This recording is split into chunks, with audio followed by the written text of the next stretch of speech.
Beria House Community, tempat Anda menemukan jawaban seputar iman Kristen. Jangan lupa komen, like, dan subscribe. Puji Tuhan, haleluya. Puji Tuhan. Shalom, salam sejahtera di dalam kasih Tuhan kita Yesus Kristus. Biarlah setiap puja-puji, hormat, kemuliaan hanya layak kita naikkan kepada Allah Tritunggal yang kudus, satu-satunya Allah yang benar, pemilik tunggal setiap kehidupan kita. Puji nama Tuhan. Berterima kasih buat setiap kesempatan yang diberikan kepada saya untuk boleh menjadi saluran berkat pada pagi hari ini lewat pemberitaan kebenaran firman Tuhan. Tentunya kepada Ibu Gembala, Pastor Yosua juga yang sudah menghubungi saya dan seluruh majelis jemaat dan jemaat Tuhan di tempat ini. Perkenalkan, karena ini baru pertama kali saya di tempat ini, nama saya Rian Madunde. Saya per tahun lalu sekitar bulan Januari tahun 2024 saya pindah dari Jakarta untuk merintis di Pulau Sumba, Bapak Ibu Saudara. Jadi jarang-jarang ada orang dari kota mau pergi ke desa. Tetapi kenapa saya mau pergi ke sana? Karena kurang lebih tahun 2021 Tuhan memberikan hati kepada saya untuk melayani jiwa-jiwa di sana. Dan oleh karena kasih dan kemurahan Tuhan, saya masih boleh bertahan sampai hari ini. Itu sebabnya Bapak Saudara bantu saya di dalam doa agar supaya boleh menjadi berkat di tanah Sumba. Puji nama Tuhan, saya sudah menikah, istri saya ada di belakang. Kenapa duduk di belakang? Karena anak saya 2 orang, satu umur 3, satu umur 5, aktifnya minta ampun Bapak Ibu Saudara ya. Nanti kalau saya khotbah takutnya dia bisa melanjutkan khotbah saya. Jadi istri saya duduk di belakang bersama anak saya atau mungkin sudah naik ikut sekolah minggu. Nah oke, puji nama Tuhan. Pagi hari ini apakah filenya sudah bisa? Wah, tidak bisa. Padahal saya menyiapkan PowerPoint untuk membantu kita jemaat Tuhan pagi hari ini untuk menyimak kebenaran firman Tuhan, tapi tidak mengapa karena satu dan lain hal ini pertama kali PowerPoint saya bermasalah ketika ingin ditampilkan, tapi tidak mengapa, tidak mengurangi kerinduan Bapak Ibu Saudara untuk menerima kebenaran firman Tuhan. Pagi hari ini Bapak Ibu Saudara, kita sama-sama akan menerima dan menyelidiki kebenaran firman Tuhan yang saya beri judul Injil Membawamu Pulang. Mari buka di dalam Lukas pasal 15 ayat 17 sampai ayatnya yang ke-19. Kalau sudah dapat, tidak mengapa Bapak Saudara bangkit berdiri. Kita baca bersama-sama kebenaran firman Tuhan pada pagi hari ini. Lukas pasal 15 ayat 17 sampai ayatnya yang ke-19.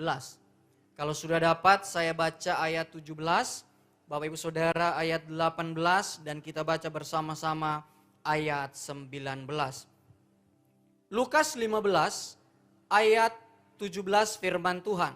Lalu ia menyadari keadaannya, katanya, betapa banyaknya orang upahan Bapakku yang berlimpah-limpah makanannya, tetapi aku di sini mati kelaparan.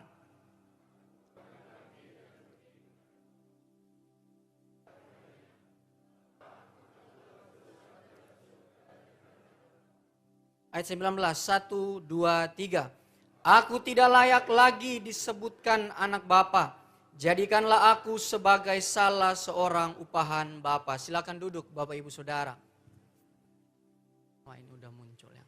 Nah, saya selalu rindu untuk membantu jemaat Tuhan untuk membacakan firman Tuhan ini dalam teks asli. Bunyi firman Tuhan. Oke, puji Tuhan. Ya, Bapak Ibu Saudara bisa lihat di screen. Dalam teks aslinya firman Tuhan, tetapi selagi muncul ke dalam dirinya, ia menyatakan dengan tegas, betapa banyak orang upahan Bapakku berlimpah-limpah roti, tetapi aku binasa kelaparan di sini. Sambil bangkit, aku akan pergi kepada Bapakku, dan aku akan berkata kepadanya, Bapa, aku telah berdosa ke dalam sorga dan di hadapanmu. Aku tidak layak lagi untuk dipanggil anakmu. Engkau jadikanlah aku sebagai salah satu orang upahanmu. Berbahagialah kita yang menerima firman Tuhan dengan rela hati.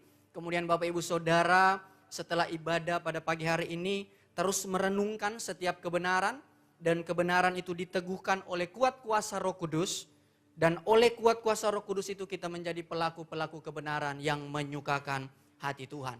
Kalau Bapak Ibu Saudara berbicara tentang Injil, ini merupakan istilah yang mungkin bagi kita yang sudah jadi orang Kristen mungkin 2 tahun, 3 tahun, 4 tahun, 5 tahun, 20 tahun, sampai 50 tahun mungkin. Injil itu menjadi istilah yang biasa bagi kita. Tetapi kalau saya bertanya kepada Bapak Ibu Saudara yang hadir pagi hari ini, kira-kira apa itu Injil Bapak Ibu Saudara? Saya yakin pasti akan ada begitu banyak jawaban yang berbeda-beda satu dengan yang lainnya, betul? Dan sebenarnya kalau kita mengacu kepada firman Tuhan, ketika Yesus sendiri, dia berbicara tentang amanat agung saat dia hendak naik ke surga. Injil itu sederhananya berbicara tentang apa yang Yesus ajarkan, yang mungkin dalam kurung perintahkan, dan apa yang Yesus telah lakukan Bapak Ibu Saudara. Itu berbicara Injil. Dan Injil inilah yang harusnya menjadi berita yang paling utama di dalam gereja Tuhan. Berita yang harus terus disampaikan, berita yang harus terus dikumandangkan, dideklarasikan, dibandingkan deklarasi-deklarasi tahun ini tahun terobosan. Terobosan dalam hal apa Bapak Ibu Saudara? Tahun ini tahun kelimpahan, kelimpahan dalam hal apa? Tahun ini tahun berkat, berkat dalam hal apa Bapak Ibu Saudara? Kalau berita utama Injil itu diabaikan, maka menjadi tanda tanya besar. Apakah kita layak disebut Kristen? Apakah kita layak disebut gereja Tuhan? Karena gereja Tuhan sesuai dengan amanat agung yang Tuhan kita sampaikan. Itu harus selalu rindu suka membicarakan tentang apa yang Kristus ajarkan dan apa yang Kristus sudah lakukan. Itu berbicara Injil. Itu sebabnya kita semua sampai hari ini, bahkan sampai Kristus datang kedua kali, kalau engkau menyebut dirimu sebagai orang Kristen, engkau selalu harus berkata, saya memerlukan Injil. Katakan, saya memerlukan Injil. Karena Injillah yang akan selalu membawa kita pulang untuk kita berjumpa secara pribadi dengan Kristus. Itu sebabnya ibadah hari Minggu seperti ini bukan hanya satu rutinitas belaka Bapak Ibu Saudara. Bukan hanya sebuah jadwal, oh karena hari Minggu saya suka ibadah, kedua duduk di sebelah sini, kalau ada orang yang duduk di tempat saya tersinggung. Jangan seperti itu. Tetapi ketika engkau datang ke rumah Tuhan, ada pesan Injil apa yang engkau terima, pesan Injil apa yang terus mengubah hatimu, yang terus mengobrak-abrik hatimu yang jahat, yang penuh dengan dosa. Sehingga ketika hatimu diubahkan, ada pikiran yang dibentuk. Dan ketika pikiranmu dibentuk dengan baik oleh berita Injil, disitulah nyata perbuatan Kristus semakin besar dan kita semakin kecil dilupakan. Tetapi yang terjadi hari-hari ini gereja Tuhan lebih senang, Tuhan jadikan kami kepala dan bukan ekor. Enggak salah Bapak Ibu Saudara. Yang salah bagian kedua, biar kami semakin naik sampai lupa turun. Itu yang terjadi hari-hari ini. Injil menggantikan dengan berita-berita apa yang kita inginkan dan yang kita sukai. Dan lewat perumpamaan ini, kita akan belajar bagaimana sesungguhnya kalau Bapak Ibu Saudara masih setia sampai hari ini, engkau melayani Tuhan dengan sungguh-sungguh. Engkau berkorban mulai dari pikiran, materi, apapun engkau korbankan untuk Tuhan. Sesungguhnya itu karena Injil selalu membawamu pulang. Lewat perumpamaan ini, kita bisa melihat di dalam Lukas pasal 15, itu setidaknya ada 3 perumpamaan yang Yesus gunakan. Kalau dalam orang Yahudi, 2 kali itu penting, 3 kali itu extremely. Nggak tahu ya, extremely itu penekanannya seperti apa ya. Ya berarti sesuatu yang sungguh-sungguh harus diperhatikan. Sesuatu yang benar-benar harus dipahami, diresapi, dan tidak boleh untuk diabaikan. Jadi Yesus menggunakan 3 perumpamaan untuk menjelaskan 1 poin ajarannya. Yang pertama apa? Yesus itu berbicara tentang domba yang hilang Bapak Ibu Saudara. Ya kita sering dengar khotbah tentang gembala, bagaimana katanya kalau ada domba nakal dikasih patah kakinya ditaruh di leher ya. Tetapi kalau pakai aplikasinya hari ini Jangankan kasih patah kaki jemaat Bapak Ibu Saudara. Khotbah agak keras juga dia bisa ngambek 3-4 bulan baru datang gereja. Domba yang hilang. Ketika domba itu hilang, apa yang dilakukan gembala? Cari Bapak Ibu Saudara. Gembala itu cari, bahkan rela meninggalkan yang 99. Yang kedua, perumpamaan tentang dirham yang hilang. Ya panjang kalau saya cerita, ini menarik sekali untuk dikhotbahkan sebenarnya. Seharusnya khotbah ibadah pertama tentang domba yang hilang, ibadah kedua dirham yang hilang, nah ibadah yang ketiga tentang anak yang hilang. Tetapi sebenarnya bukan anak yang hilang yang lebih tepat, dirham yang hilang. Ketika dirham itu hilang, apa yang terjadi? Sang pemilik dirham ini dalam artinya perempuan, dia cari. Ketika dia dapat, dia senang. Dia bersuka hati. Memang karena ada peraturan di sana. Dan yang ketiga, tentang anak yang hilang. Sebenarnya ini bukan anak yang hilang Bapak Ibu Saudara. Kenapa saya bilang? Kok dia tahu jalan pulang? Hilang bagaimana Bapak Ibu Saudara? Bahkan ayat mencatat dengan jelas dia pergi dengan sendirinya. Ini bagusnya kalau saya kasih perikop anak yang menghilang. Ya bukan anak yang hilang, kok dia pergi. Nanti kalau Bapak Ibu Saudara lapor, Pak lapor ke polisi, anak saya hilang. Hilangnya kapan Pak? Tadi pagi dia ambil harta, kemudian bilang, Mama saya mau tinggal di Amerika di alamat ini. Apakah itu hilang Bapak Ibu Saudara? Enggak hilang, anak yang menghilang. Tetapi inti dari 3 perumpamaan ini berbicara tentang keterpisahan dari sang pemilik. Terpisah dari sang pemilik. Sehingga Yesus sementara ingin menjelaskan bagaimana satu keadaan pentingnya para pendengar pada waktu itu, saudara dan saya pagi hari ini, untuk jangan sampai kita itu terpisah dari sang pemilik kita. Kenapa? Karena akan terjadi seperti anak bungsu Bapak Ibu Saudara. Ya anak bungsu yang ini ya Bapak Ibu Saudara. Bukan yang ini ya. Jangan salah Bapak Ibu Saudara. Saya waktu ambil gambar, waduh ini bisa bahaya ini. Salah kira kok anak bungsunya jadi 3. Enggak, cuma 1 Bapak Ibu Saudara. Anak bungsu. Apa yang dia lakukan? Yang pertama, ayat 13 itu papanya, orang tuanya masih ada. Kemudian dia bilang apa? Papa, bagi bagianku. Kasih bagianku. Saya mau pergi, saya mau ke sini, saya mau ini, dan saya mau itu. Coba bapak-bapak yang ada di sini, katakan kita sudah umur 60, 70, masih sehat, masih melayani, mungkin masih datang gereja. Tiba-tiba ada anak kita yang datang bungsu lagi. Ya biasa kan di keluarga itu sulung laki-laki. Itu yang bisa dikatakan yang akan meneruskan. Ya kita nggak usah munafik lah ya. Jadi yang anak-anak bungsu jangan kecewa ya. Itu sudah jadi aturan patriarki. Nggak masalah ya. Engkau harus berdoa karena engkau punya Bapa di sorga ya, yang akan memeliharamu. Amin. Apalagi generasi sandwich katanya arti-arti hari-hari ini. Waduh. Mereka mulai merasa waduh nggak dapat apa-apa dari orang tuaku. Nah coba bapak-bapak. Anakmu yang bungsu. Ini tiba-tiba datang minta, Pi, kasih no bagianku. Saya mau pergi, kasih warisan, mana warisan untukku. Nah bagaimana kita sebagai orang tua? Ilustrasi ini Bapak Ibu Saudara, kalau kita lihat dalam nuansa keyahudian ini kurang ajar. Bahkan kita pun akan menganggap anak kita kurang ajar. Kok saya masih sehat, saya masih kuat, kenapa sudah minta bagian?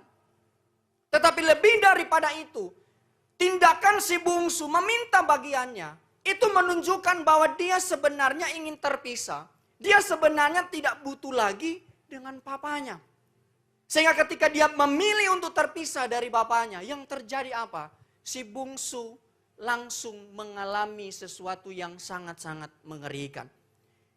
Dia seorang yang kaya, punya fasilitas, punya segala sesuatu. Tetapi apa yang terjadi? Bahkan memakan sisa dari makanan babi Bapak Ibu Saudara. Itu tidak layak bagi dia. Dan ini juga menggambarkan bagi orang Yahudi. Babi itu binatang yang haram. Yang tidak layak untuk dimakan. Bahkan dipakai untuk persembahan, najis kalau disentuh.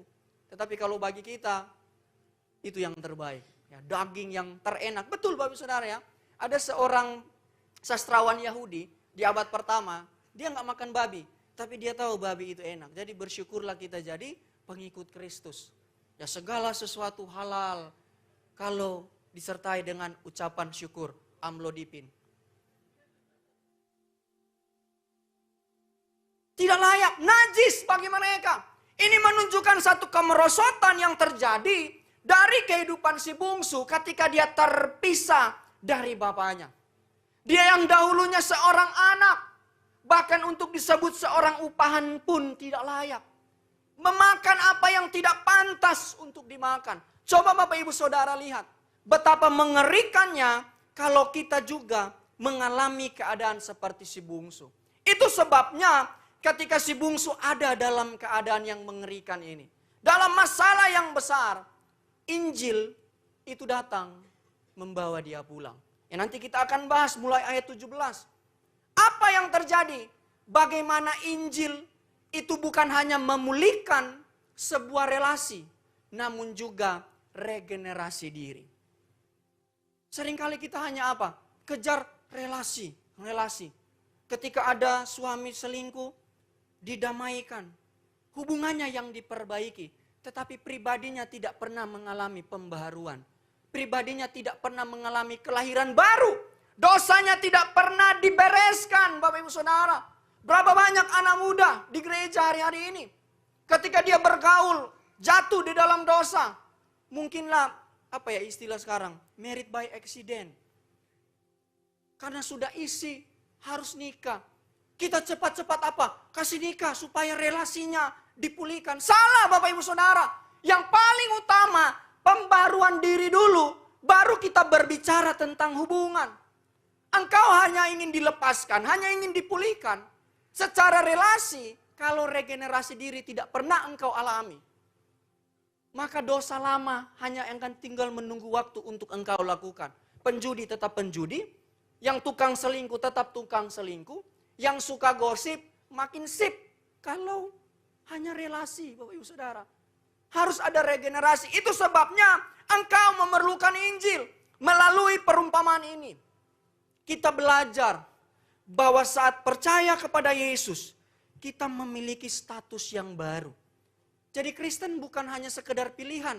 Bukan hanya sekedar untuk melengkapi status di KTP kita. Oh, orang Kristen. Tapi jahatnya jalan terus. Melukai orang jalan terus. Fitnah orang jalan terus. Melakukan hal-hal yang tidak berkenan, yang sama dengan dunia ini. Itu jalan terus. Bukan hanya sebagai sebuah pilihan untuk status keagamaan kita. Tetapi ketika engkau percaya kepada Yesus, engkau memiliki status yang baru. Dahulu sebagai anak-anak kegelapan yang hanya cenderung melakukan dosa dan kejahatan. Tetapi syukur kepada Allah karena anugerahnya yang besar. Hari ini saudara dan saya di dalam Yesus kita disebut anak-anak terang. Anak-anak Allah yang melalui tuntunan Roh Kudus lebih cenderung melakukan kebenaran. Lebih suka kepada yang benar. Lebih ingin, lebih rindu kepada yang benar. Dan yang mempermuliakan nama Tuhan. Amin. Ini mengubahkan status kita. Apakah karena kita kuat? Tidak Bapak Ibu Saudara. Apakah karena kita mampu, kita hebat? Bukan karena kita. Itu semua karena Injil yang memampukan kita untuk selalu kembali kepada Tuhan. Ini yang engkau perlukan. Memang karunia-karunia rohani itu penting Bapak Ibu Saudara. Tetapi berapa banyak karunia-karunia rohani membuat kita menjadi sombong secara orang Kristen. Doa malam. Bukan sibuk doa, dia sibuk dengar. Sudah bahasa roh belum? Oh belum. Oh kayaknya masih dosa. Belum terlepas. Si bapak itu loh. Sudah melayani. Gak iso bahasa roh. Ya kursus ya. Bapak Ibu Saudara silakan. Banyak hari ini ya suka kursus.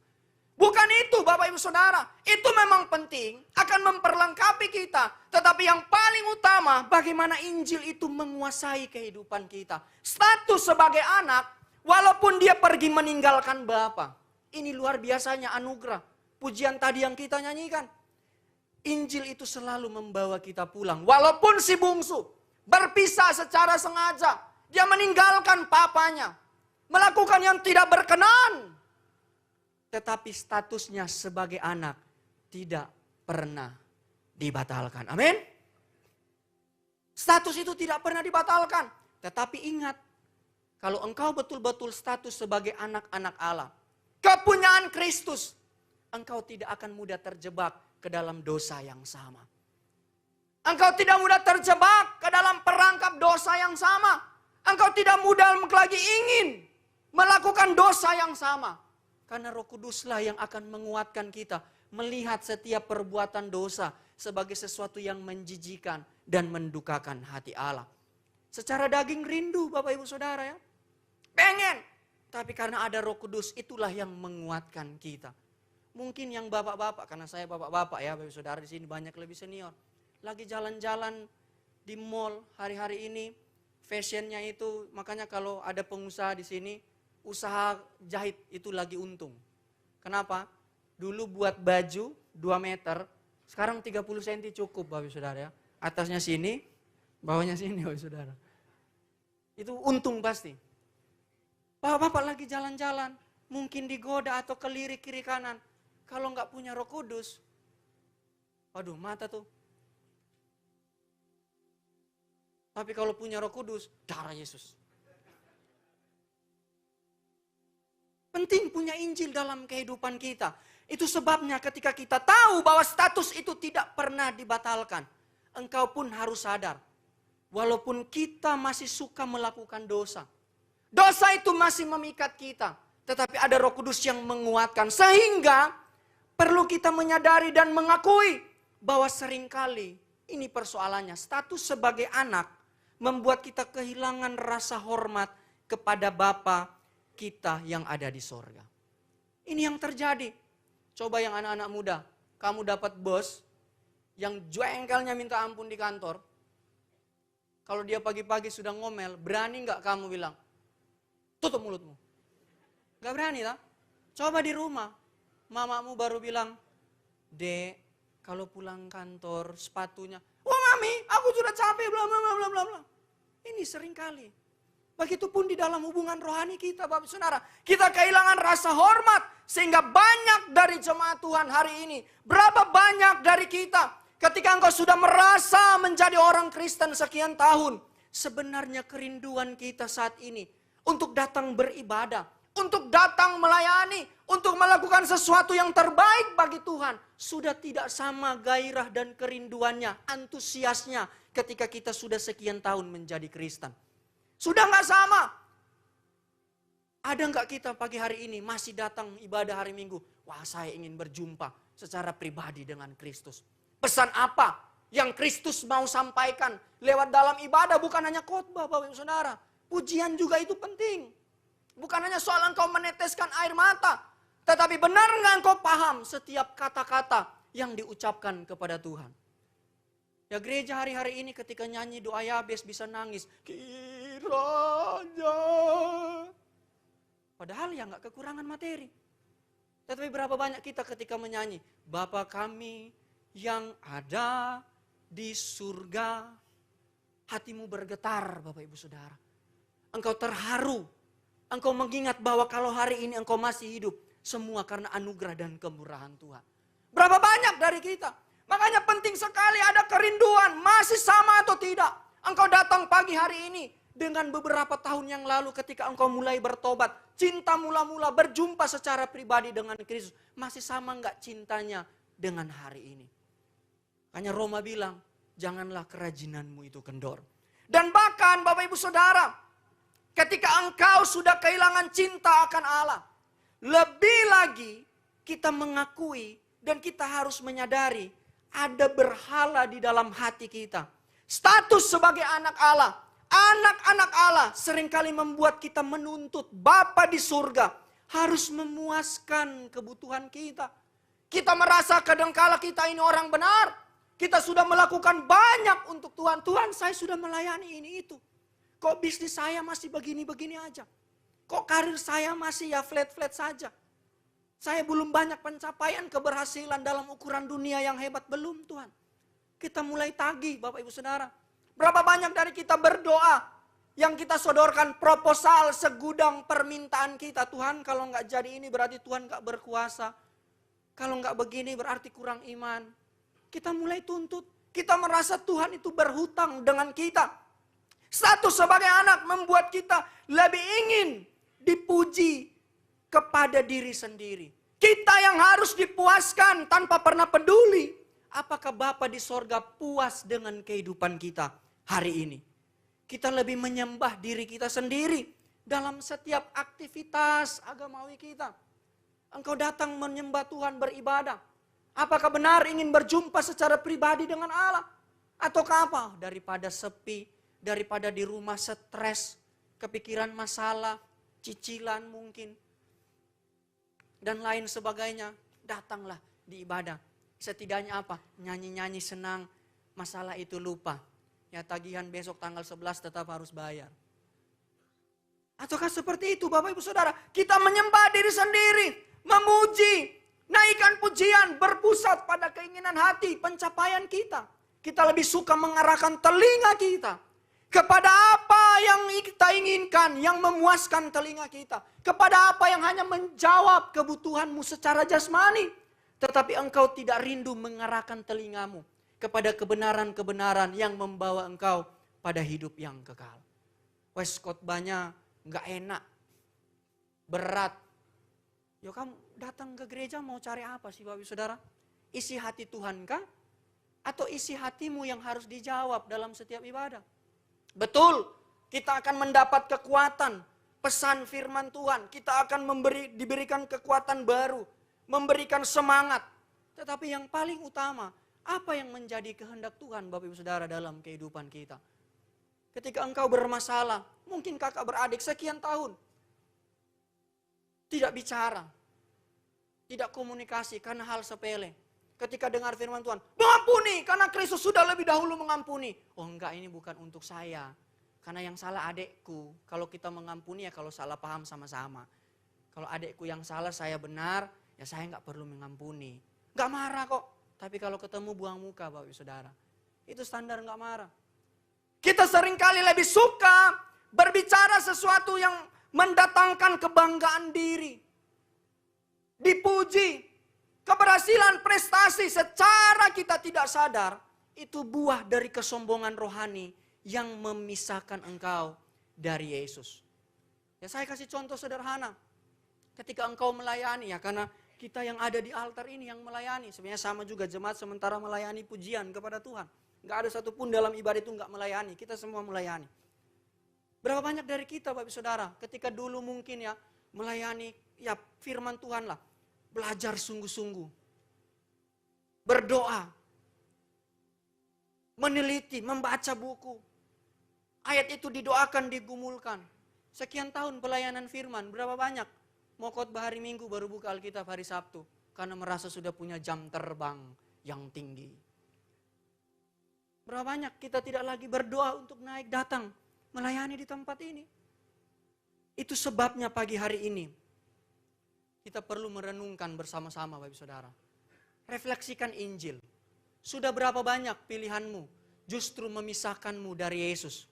Namun Injil yang adalah kekuatan Allah selalu mampu menemukan dan membawamu kembali kepada Yesus. Berapa banyak hari ini Bapak Ibu Saudara. Tetapi ingat, bukan hidup dalam dosa.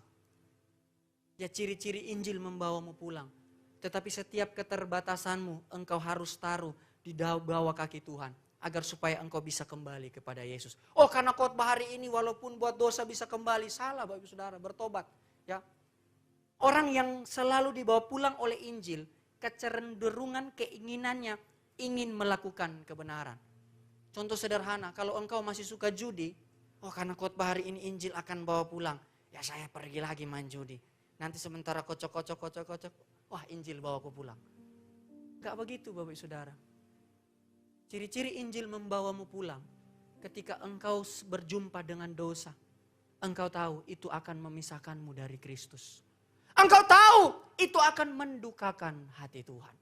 Sehingga Injil mengingatkan agar supaya apa? Engkau harus berbalik, pergi dan lari. Membenci tentang dosa. Maka daripada itu kita perlu katakan pagi hari ini sama-sama. Katakan karena Yesus. Sekali lagi Bapak Saudara yang gak kompak. Karena Yesus. Yang adalah sang anak tunggal Bapa. Sudah mengalahkan maut. Maka setiap orang yang beriman kepada sang anak. Menerima hidup yang tak terpisahkan dari sang Bapa. Pagi hari ini kita renungkan, benar nggak status kita sebagai sang anak? Benar nggak kita anak-anak ketebusan oleh pengorbanan Kristus di kayu salib? Kita pagi hari ini akan duduk sehidangan dengan Tuhan kita. Bagaimana roti dan anggur mengingatkan kita kepada pengorbanan Kristus di Kalvari. Kalau engkau adalah anak-anak daripada Tuhan, engkau tidak akan pernah terpisahkan dari Sang Bapa. Agustinus itu ngomong begini, Bapak Ibu Saudara. We can count on God's mercy for our past mistake, on God's love for our present needs, and God's sovereignty for our future. Kami bergantung kepada rahmat Allah untuk kesalahan-kesalahan kami di masa lalu. Pada kasih Allah untuk kebutuhan kami saat ini. Dan pada kekuasaan Allah untuk masa depan kami. Engkau tidak bisa hidup sendiri hari-hari ini Bapak Ibu Saudara. Engkau memerlukan Tuhan. Engkau memerlukan komunitas yang selalu rindu membicarakan Injil. Komunitas yang selalu mengingatkan engkau untuk kembali. Untuk waspada bahwa hari-hari ini iblis menggunakan begitu banyak cara. Bahkan hal-hal yang dahulunya tidak baik, tidak benar, tidak berkenan. Mulai dirubah Bapak Ibu Saudara. Berapa banyak negara hari-hari ini yang sudah melegalkan hubungan sesama jenis. Makanya kalau ada laki-laki yang sudah mulai. Tolong yang teman-teman kamu itu piting lehernya. Jangan Bapak Ibu Saudara ya, nanti kita dilapor. Jangan anggap lucu. Anak-anak kecil, umur baru berapa tahun dia goyang-goyang. Lucu. Oh dia bisa goyang. Lucu. Nggak lucu itu penyimpangan Bapak Ibu Saudara. Sudah ada tanda-tanda. Kita jangan. Bahkan hari-hari ini dulu ngerokok mulai dibuat. Ada alat untuk mengurangi katanya nikotin dan lain sebagainya. Waduh, ada pot keren. Isap-isap begitu. Boleh. Nah ini dunia sementara mengubah segala sesuatu dari yang tidak benar menjadi kebenaran secara dunia. Maka daripada itu pagi hari ini kita sama-sama akan belajar dengan secara cepat. Bagaimana Injil membawamu pulang. Yang pertama, menyadarkanmu dari dosa. Ayat 17. Tetapi selagi muncul ke dalam dirinya sendiri, ia menyatakan dengan tegas, betapa banyak orang upahan Bapakku berlimpah-limpah roti, tetapi aku binasa kelaparan di sini. Ketika sang anak terpisah dari Bapa, dia mulai menyadari ada satu kesadaran dalam diri si bungsu bahwa sesuatu yang sangat merugikan dirinya saat dia terpisah dari bapaknya. Sebab orang-orang upahan bapaknya berlimpah dengan roti. Sedangkan dirinya hampir mati, kelaparan, bahkan makan ampas babi pun tidak diberikan kepadanya. Engkau harus sadar dulu dengan dosa-dosamu. Kalau kita tahu bahwa status kita anak, maka ciri-ciri yang akan kita miliki dalam kehidupan kita, kita akan selalu sadar dengan dosa kita. Dosa yang selalu menjeratmu. Bukan dahulunya narkoba, sekarang engkau jadi pakar narkoba. Oh, tips and trick menjauhi narkoba. Betul Bapak Ibu Saudara, itu baik untuk menolong, memberikan referensi. Tetapi sesungguhnya kalau engkau tidak memiliki Injil, engkau akan mudah jatuh ke dalam dosa yang sama. Hidup terpisah dari Allah Bapak Ibu Saudara. Seperti ini. Kalau Bapak Ibu Saudara lihat. Kita berjalan di dalam satu bahaya dari hari kesehariannya. Tetapi tahukah kita sebenarnya kalau engkau itu anak, ada tangan Allah yang menopang kehidupanmu. Berapa banyak tokoh-tokoh dalam perjanjian lama jatuh ke dalam dosa. Apa yang mereka terjadi? Pertobatannya itu teruji Bapak Ibu Saudara. Daud, dosa apa yang Daud tidak lakukan? Yang bisa dibilang levelnya berat. Levelnya berat-berat Bapak Ibu Saudara.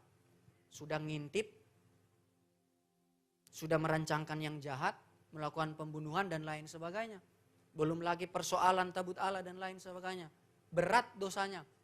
Tetapi ketika firman itu mengingatkan dia melalui Nabi Nathan, pertobatan Daud teruji.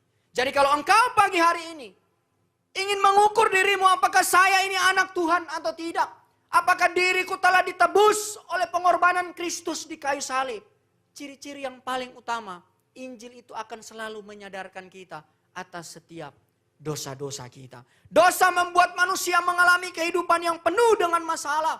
dan kemerosotan. Tetapi perlu disadari bahwa dosa juga menjadi kebutuhan yang memuaskan daging. Jadi kalau sudah tahu Bapak Ibu Saudara tempat-tempat yang membuat kita jatuh dalam dosa. Ada orang-orang yang kecenderungannya membawa kita melakukan dosa. Kita harus sadar, harus siap membentengi diri kita. Ya siapa yang bilang korupsi itu nggak enak Bapak Ibu Saudara? Siapa yang bilang? Enak Bapak Ibu Saudara. Kan kalau pakai enak ya ketika ditangkap ya, kalau nggak ditangkap ya terus dia korupsi. Ya anak-anak muda siapa yang katakan seks bebas nggak enak? Kalau nggak enak udah nggak ada lagi seks bebas di dunia ini Bapak Ibu Saudara. Dosa itu kita harus tahu bukan hanya membinasakan kita, tetapi daging itu sangat-sangat menginginkan itu. Sehingga kita perlu bergumul. Dan tanpa Injil, engkau tidak bisa bebas dari yang namanya derat dosa. Dengan menyadari setiap perbuatan dosa kita. Dan sesungguhnya kita tidak berdaya menghadapi setiap dosa kita. Maka Injil membawamu pulang. Sebab hanya bersama Yesus engkau dapat mengatasi, menang, dan berkuasa atas setiap keinginan daging yang membuatmu berdosa dan terpisah dari Yesus. Inilah fungsi bagaimana Injil selalu membawa kita pulang. Menyadari setiap perbuatan dosa hanya akan terjadi saat engkau membuka hati dan mengizinkan Injil mengungkapkan setiap dosamu. Kalau engkau datang, hatimu keras Bapak Ibu Saudara, engkau tidak terbuka hatimu. Tuhan, ini kehidupan saya. Ada enggak dosa yang di dalam hati saya? Bahkan kebenaran-kebenaran diri yang kita anggap itu menyukakan hati Allah. Seringkali itulah yang membuat kita jatuh ke dalam dosa. Yang kedua Bapak Ibu Saudara, bagaimana Injil membawamu pulang? Yang kedua, ketika engkau sadar dosamu, akan membawa kepada langkah yang kedua. Memampukanmu mengakui dosa. Ayat 18, mengakui perbuatan dosa. Sambil bangkit, aku akan pergi kepada Bapakku. Dan aku akan berkata kepadanya, Bapa, aku telah berdosa ke dalam sorga dan di hadapanmu. Ini ciri-ciri Injil membawa kita pulang karena kita adalah anak-anak yang sudah ditebus oleh pengorbanan Kristus. Ketika sadar, maka apa? Kita harus mengakui bahwa Tuhan, saya ini lemah. Saya tidak sanggup untuk menghadapi setiap dosa yang selalu memikat diri saya. Ya saya Bapak Ibu Saudara, waktu muda paling suka judi bola Bapak Ibu Saudara. Ya hari-hari ini Liga Champion ya. Dan tebakan saya itu selalu mujarab. Ya kena kalau saya prediksi. Wah bayangkan zaman dulu saya punya handphone N70 masih buka Waptrik atau Opera Mini zaman itu. Lah saya bisa tipu guru-guru sekolah saya Bapak Ibu Saudara yang suka judi. Pak ini begini. Kan mereka nggak dapat situs Bewin waktu itu. Ya jangan diikut ya anak-anak muda. Ya berbahaya. Nah tetapi kalau sekarang kadang bola saya tebak, wih menang ya, kasih 1,5 betul 2-0. Ya hati tuh pengen, tapi karena apa? Roh Kudus menguatkan, saya sadar Tuhan saya tidak mampu. Makanya sampai hari ini saya tidak nonton Liga Champion lagi Bapak Ibu Saudara ya. Apalagi handphone, cepat-cepat ngebet. Mah menang ini, nggak ada yang tahu Bapak Ibu Saudara. Banyak terjadi, hamba-hamba Tuhan luar biasa. Menyimpan dosa yang sangat-sangat buruk. Tidak berani untuk mengakui. Dan bahkan seringkali kompromi. Oh karena orang besar, orang hebat. Gereja nanti malu. Ya berapa banyak di luar negeri. Gereja sendiri yang mengungkap dosa daripada hamba-hamba Tuhannya. Mengakui dosa adalah ciri-ciri bagaimana Injil membawa kita pulang. Kalau engkau tidak pernah mengakui dosamu, kita hidup pakai topeng Bapak Ibu Saudara. Kita pakai topeng, melayani pun bisa Bapak Ibu Saudara. Berapi-api hebat, tapi apa? Buat dosa jalan terus, nipu jalan terus, berbohong jalan terus, dan dosa-dosa yang lain. Kita seperti hidup menggunakan topeng, tidak ada satupun manusia yang sanggup, perhatikan, mengakui setiap dosa-dosanya tanpa pernah mendengar Injil. Ya berapa banyak masalah sepele, kita bisa jadi masalah yang besar. Karena menurut kita benar, menurut dia juga benar. Tanpa Injil engkau tidak sanggup untuk mengakui setiap dosamu. Itu sebabnya mengapa Injil perlu terus diperdengarkan kepada dunia yang berdosa. Karena sesungguhnya dunia yang berdosa tidak membutuhkan Injil. Dunia yang berdosa menolak pemberitaan Injil. Sehingga ketika engkau sudah disebut sebagai anak, engkau perlu menjadi pemberita-pemberita Injil. Sehingga akan menuntun dunia yang binasa menuju kepada terang Kristus yang ajaib. Setidaknya Bapak Ibu Saudara, ketika engkau berdosa hari ini, hatimu hancur. Engkau menyesal. Engkau sedih. Tuhan, saya tidak berdaya. Saya jatuh ke dalam dosa. Tuhan tolong angkat kehidupan saya. Itulah bentuk pengakuan kita. Dan akui bahwa engkau memerlukan Yesus untuk menguatkan, memampukan kita bebas dari perbuatan dosa. Dosa yang diakui adalah bukti bahwa Injil selalu membawamu pulang dan tinggal di dalam Yesus. Amin. Jadi mungkin kalau ibu-ibu, Pak, mohon maaf. Tadi mama ke TP hilaf ada les call Bapak. Jadi mama beli satu cuma 20 beli 2 40%. Padahal jatahnya sudah dipakai. Harus diakui Bapak, ibu-ibu ya. Ibu-ibu amin. Harus diakui sama bapak-bapak. Melakukan apa yang mungkin istri tidak tahu. Dari hal yang besar sampai hal yang kecil. Kasih tahu. Ma, saya melakukan ini. Sama anak-anak. Bahkan ada satu kesaksian ya. Di bagian akhir khotbah saya. Seorang anak muda itu sangat baik di rumah Bapak Ibu Saudara. Sangat nice. Ya dibilang good boy lah. Tetapi satu kali ketika mamanya lihat dia ada di kamar. Mamanya itu mau bercanda. Rebut handphonenya. Ketika mamanya rebut dia kaget. Tahu nggak dia nonton apa Bapak Ibu Saudara? Dia nonton perdebatan Edis TV. Enggak Bapak Ibu Saudara ya. Dia nggak nonton tentang Edis TV. Karya Bapak atau karya iblis. Nah, nggak usah bingung itu karya Bapak ya Bapak Saudara. Nanti kalau mau tanya saya. Ada namanya teodramatik. Nah, kalau makanya perlu belajar gereja. Karena saya baca komentarnya banyak sekali. Salah loh pendeta-pendeta loh salah. Itu orang nggak sekolah loh. Ya hati-hati Bapak Saudara ya nonton sosmed itu hati-hati. Yang nggak usah ragu saya dokter kok Bapak Saudara ya. Ilmu saya bisa saya pertanggungjawabkan. Nah dia direbut handphonenya, tahu nggak mamanya melihat apa? Dia lagi nonton film porno. Dan sudah sekian lama ternyata Bapak Saudara, dia terbelenggu dengan dosa. Dosa yang tidak akui, makanya perlu kita doakan anak-anak kita hari ini. Dan yang terakhir Bapak Saudara, ketika engkau menyadari dosamu, engkau mengakui dosamu, kita sampai pada poin yang ketiga, mendorongmu meminta pengampunan dosa. Ayat 19, aku tidak layak lagi disebutkan anak Bapa. Jadikanlah, perhatikan ya, ini orang yang mengampuni dosa. Dia minta pengampunan. Dia menempatkan posisi serendah-rendahnya. Padahal di hadapan Bapaknya. Dia bilang apa? Aku tidak layak. Dan bahkan jadikanlah aku sebagai salah seorang upahanmu. Dia meminta dengan sungguh-sungguh. Bukan hanya bertobat hari ini, besok kumat Bapak Ibu Saudara.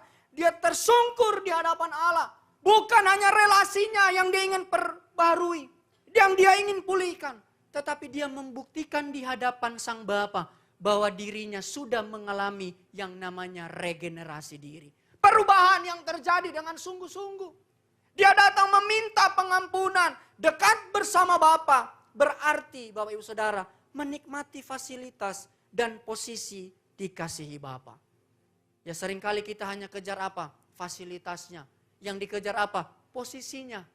Tetapi tidak mengejar Bapa yang mempunyai fasilitas dan yang berhak memberi posisi kita yang layak di hadapan Tuhan. Injil membawamu pulang dengan mendorongmu mengakui setiap dosa. Karena Allah yang kudus, perhatikan, tidak dapat membangun sebuah hubungan dengan manusia yang penuh dosa. Itulah mengapa betapa pentingnya hidup beriman kepada Yesus. Sebab hanya Yesuslah yang sanggup mengatasi persoalan dosa. Berapa banyak engkau yang berkomitmen diri dengan dirimu. Tuhan hari ini saya nggak mau melakukan dosa A, nggak mau melakukan dosa B, dosa C. Hanya tunggu 2, 3, 4 hari engkau langsung melakukan dosa yang sama. Berapa banyak dari kita, nggak usah angkat tangan Bapak Saudara ya. Nanti engkau dihakimi, loh ternyata masih buat dosa. Sama Bapak Saudara, kita semua masih bergumul sampai hari ini dengan dosa. Kalau ada orang yang merasa sudah tidak pernah melakukan dosa, yang nggak pakai seat belt pun itu sudah dosa Bapak Ibu Saudara. Jangan ketawa Saudara ya. Bahkan sederhana. perintah berdoa itu ketika diperintahkan tidak dilakukan, itu kita berdosa. Jadi nggak usah tunggu korupsi gula dan garam Bapak Ibu Saudara. Nggak usah tunggu itu. Engkau tidak berdoa, itu dosa Bapak Ibu Saudara. Kita bergumul tentang perbuatan dosa. Maka melalui pemberitaan Injil, saya undang pemain musik. Mendorongmu meminta pengampunan dosa. Sebab dengan jalan demikian akan membawamu kembali pulang dan tetap tinggal di dalam Yesus. Sehingga yang menjadi kekuatan Injil pada pagi hari ini, yang Bapak Ibu Saudara bisa renungkan dan bawa pulang. Bahwa Injil membawamu pulang dengan menyadarkanmu dari dosa, memampukanmu mengakui dosa, dan mendorongmu meminta pengampunan dosa agar engkau tidak terpisahkan dari Yesus selama-lamanya. Dominus omnium dedit, apostolis suis potestatem evangelii, soli Deo gloria. Tuhan Yesus memberkati kita semua. Berikan tepuk tangan bagi Tuhan kita Yesus Kristus. Mari kita bangkit.